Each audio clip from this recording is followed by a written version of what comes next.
Estimados neurodivergentes, bienvenidos a un vídeo más. En esta ocasión os quiero hablar sobre una situación que va más allá del masking.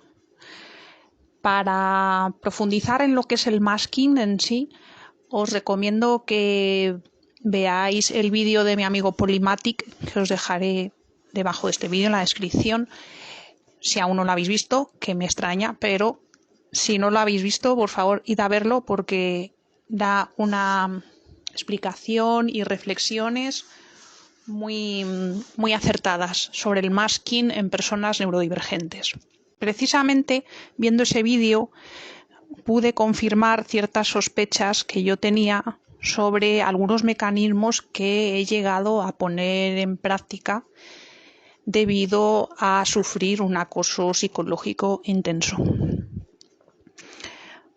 ¿Por qué digo que estos mecanismos van más allá del masking?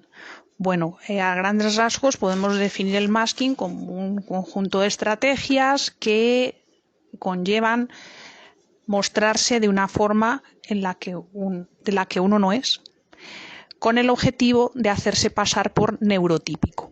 En el caso que yo os estoy comentando, ya llegó un punto en el que de ninguna manera yo me podía hacer pasar por una persona neurotípica, o al menos como una persona que reuniera las mismas características de mi entorno. De mi entorno me refiero en ciertos aspectos de mi vida, por ejemplo el laboral, entre otros. Como sabéis, el entorno laboral en la etapa adulta es uno de los más hostiles con los que tenemos que lidiar. Y ciertas características divergentes, aunque sean muy propicias y deseables para ser un trabajador eficiente, para nuestros pares, por ejemplo, nuestros compañeros, o para algún jefe tóxico, compañeros tóxicos, pues puede suponer una incomodidad. O simplemente el hecho de que uno no se adapte a las normas implícitas del grupo, como que hay que ir todos a desayunar todas las veces que ellos quieran, hay que contar tu vida, obra y milagros con gente con la que no tienes afinidad. En fin, hay que entrar en una serie de rutinas megatóxicas que tiene instalado el grupo porque hay normalmente una o varias personas que dirigen el cotarro. Estas personas suelen tener un perfil narcisista, incluso psicópata. Si alguien piensa que tengo una fijación con este tema, sí, tengo una fijación con este tema y lo voy a desarrollar más ampliamente porque creo que es importante para los neurodivergentes tener claro el asunto de esta atracción fatal con los tóxicos, con los narcisistas y los psicópatas. En mi caso, yo tenía un concepto del narcisismo y de la psicopatía bastante alejado de la realidad. Hasta que no me ha tocado sufrir en carnes especímenes de este tipo, no he sido consciente de lo que en la realidad conllevaba, puesto que yo me dejaba llevar más por unas ideas preconcebidas debido a la información que a veces nos llega a través de películas y, en fin, todo tipo de material de ficción.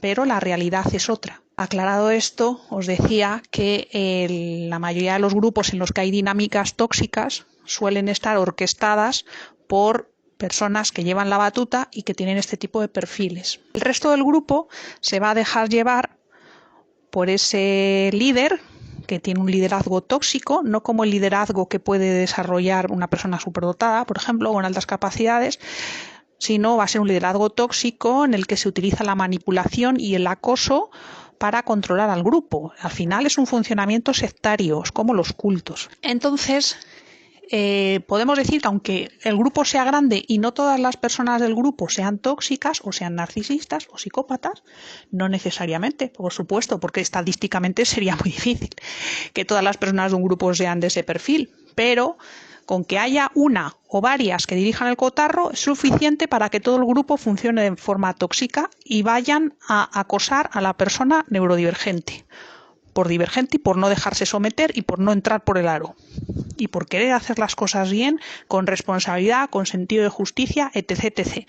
id por favor, si no, a ver el vídeo de altas capacidades neurodivergentes versus depredadores. Bueno, no por no repetir eso. Entonces, vamos al grano. ¿Por qué os quería comentar unos mecanismos que yo puse en marcha más allá del masking? Por lo que os decía al inicio. Yo ya no me podía hacer pasar de ninguna manera por neurotípica ni por neurocomún, como digo yo, porque ellos ya me habían calado. Aunque yo me quería hacer la neurotípica, no había manera ya. Entonces, era tal el acoso que inicié el primer escalón de esta escalera que os voy a explicar, o el primer paso fue la poda.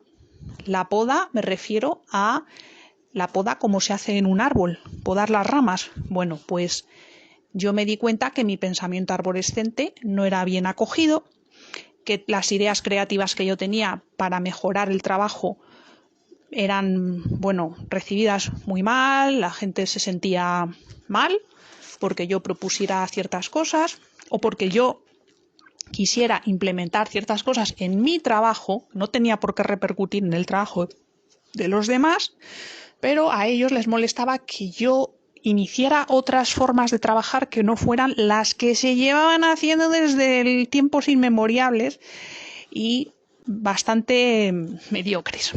Entonces, si luego tú obtienes buenos resultados con tu forma de trabajar, a ellos les molesta. Entonces yo me di cuenta que mis arborescencias y mi creatividad era muy, muy mal recibida y era acosada por eso, o sea, era un motivo de acoso. Entonces yo ya empecé a no exteriorizar todas esas ideas, todos esos pensamientos, no exteriorizarlos, yo callada, pero aunque yo no los exteriorizaba, los seguía teniendo, esos pensamientos, toda esa actividad mental, es irrefrenable. O sea, entonces, ellos lo siguen percibiendo, ellos lo lisquean, que aunque tú estés callada, ellos saben que tu mente está yendo a la velocidad de la luz. Seguía recibiendo pues bastante acoso. Total, que ya llegó un momento en el que yo de forma inconsciente, cuando iba a iniciar una arborescencia, yo misma me frenaba y era como que me decía a mí misma que no tuviera esos procesos de pensamiento porque, aparte de ser motivo de acoso, no los iba a poder compartir con el exterior. Y esto de compartir es algo súper importante porque es lo que nos hace no aislarnos del entorno.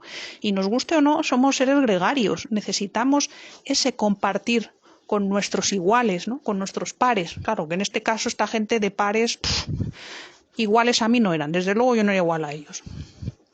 Entonces ahí sucedió lo que yo llamo la poda. Es decir, inhibí mi pensamiento arborescente y mi creatividad.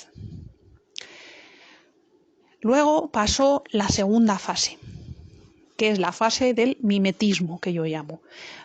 Parecería que el mimetismo es lo mismo que el masking, pero no, porque recordad que en el masking lo que se hace es intentar pasar por neurotípico.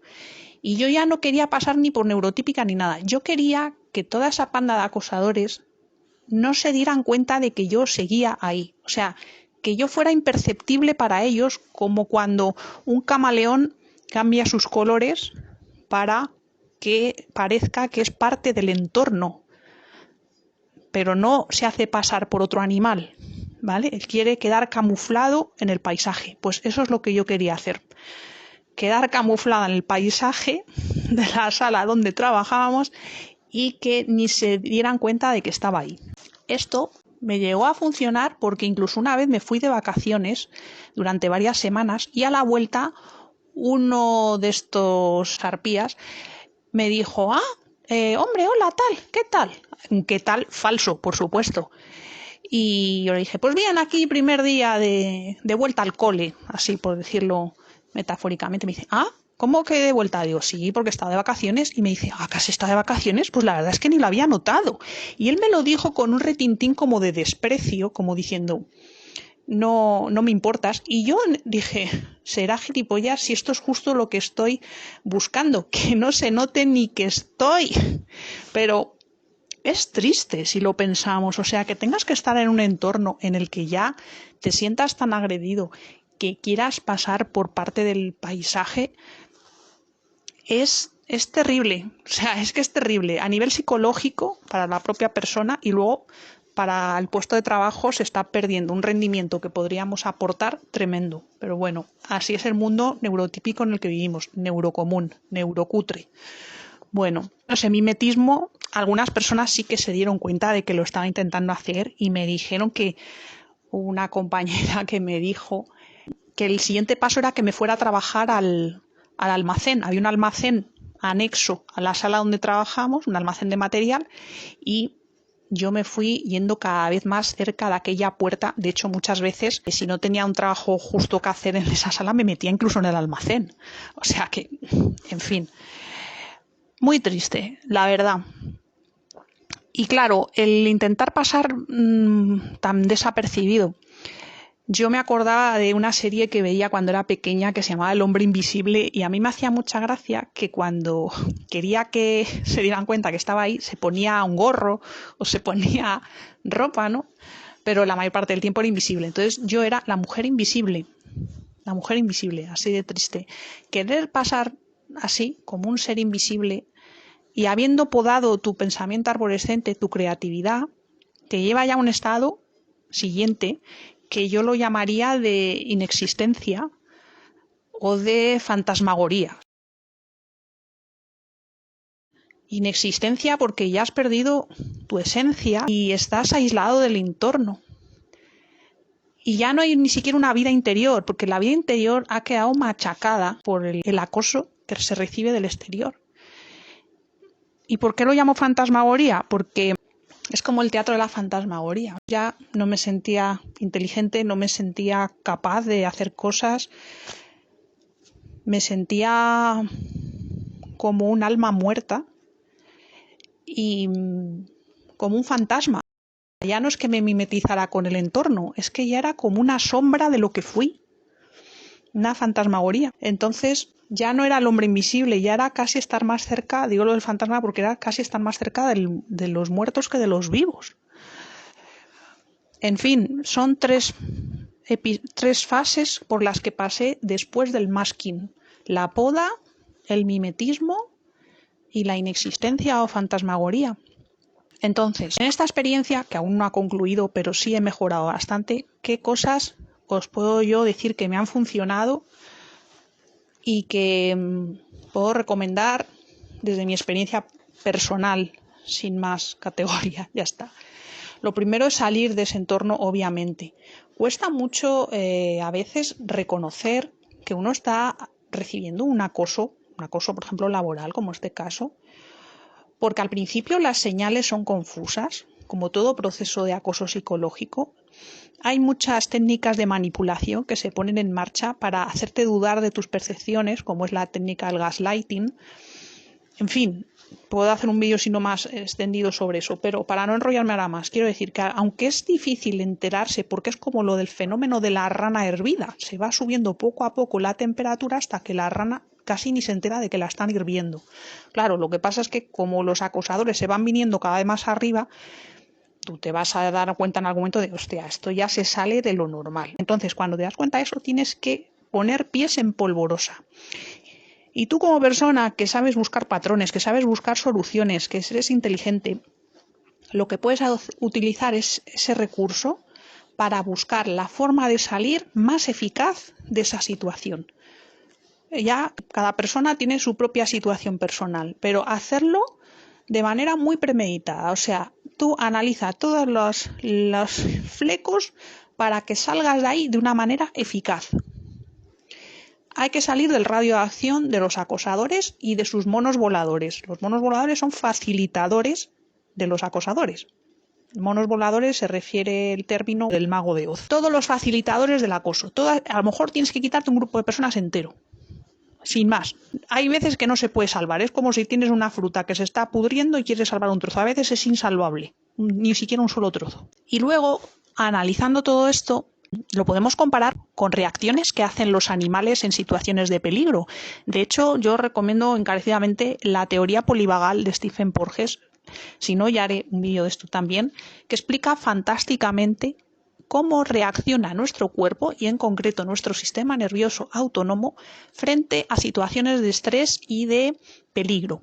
En esas situaciones podemos reaccionar con huida, con lucha, con intentar agradar al agresor, y la última, que es la congelación, la parálisis, que es quedarse uno paralizado y ya ni reaccionar. Es como hacerse el muerto. Es lo que hacen los animales, por ejemplo, una presa en la sabana, un impala, una cebra, le viene a atacar el león, el tigre. Y cuando le va a atacar se hace el muerto. Se queda hasta frío y todo por esa reacción del sistema nervioso autónomo para hacer ver al depredador que ya estás muerto y ya no eres una presa apetecible. Bueno, pues yo creo que en este proceso que os he explicado de la poda, el mimetismo, la fantasmagoría, la inexistencia, en el fondo es como si nuestro sistema nervioso estuviera guiando eso, porque tampoco yo lo hice de una forma plenamente consciente. Ese es el tema, que no fue mi corteza prefrontal o mi parte más cognitiva, más desarrollada, digamos, la que elaboró ese plan. Sí fue esta parte más de pensamiento la que elaboró la salida, que es difícil a veces, pero yo os animo a que lo hagáis. No intentéis agradar o todo este rollo, porque a la larga lo podéis hacer temporalmente, si nos queda otra, pero a la larga lo más eficaz es salir de ahí. Y luego también valorar que esa situación o ese mecanismo que hemos puesto en marcha nos ha servido para sobrevivir en esas circunstancias excepcionales y fuera de lo normal, o mejor dicho, fuera de lo saludable, del entorno que no era saludable, me refiero. La reacción que el cuerpo tiene, sobre todo cuando es del sistema nervioso autónomo, que es totalmente involuntario, pues es la que es encaminada a la supervivencia. Y es lo mismo que ocurre también con el masking. Es una técnica encaminada a la supervivencia. Entonces, valorarlo así, tampoco culparnos, porque bastante con lo que hemos pasado ya. Y luego también valorar que en ciertas circunstancias es posible que nos toque hacer esto, el masking o el mimetismo o lo que quiera que sea, porque va a ser una situación agresiva y a lo mejor en ese momento no podemos escapar, ni luchar, ni agradar. En fin, si eso sucede, por lo menos entender que estamos en un entorno que es agresivo hacia nosotros, pero no porque nosotros tengamos algo malo, algo inadecuado, sino que es inadecuado a ese entorno hostil. Por lo tanto, yo lo que creo que es el quid del asunto es que aunque se haga el masking, aunque se haga la técnica que sea, sigamos valorando nuestra esencia, nuestro interior, nuestra capacidad de pensar, de tener arborescencias, de tener creatividad. Es decir, hay que velar porque esa luz interna no se apague. Aunque en el exterior haya tormenta, aunque en el exterior sea un infierno, sea una guerra, aunque nos pongamos una máscara, aunque nos hagamos el muerto, el fantasma, que sea eso solo de cara al exterior, pero en nuestro interior que no dejemos penetrar esa hostilidad para que no destruya o no apague nuestra luz interna. Entonces, hay veces que hay que usar el masking, como decir, mira, en un momento me libro de esto y me piro. Y ser consciente del masking, o ser consciente del mimetismo con el entorno, pasar desapercibido, como si no estuviera aquí.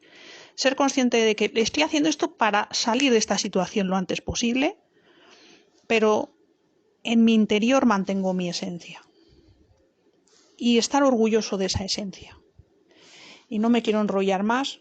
Espero que ojalá no os haya pasado esto a ninguno, que hayáis tenido que hacer la poda, el mimetismo, la fantasmagoría, la inexistencia. Ojalá no hayáis tenido que pasar por esto, pero si os ha pasado, espero que os sintáis comprendidos escuchando esto. Yo desde luego os entendería si me lo contarais. Y espero que de alguna manera este vídeo le pueda ser útil a alguna persona. Y si en algún momento se ha desenvuelto utilizando alguna de estas técnicas u otras de cosecha propia, me alegraría mucho si a pesar de todo ello consiguiéramos entre todos mantener nuestra luz interna imperturbable.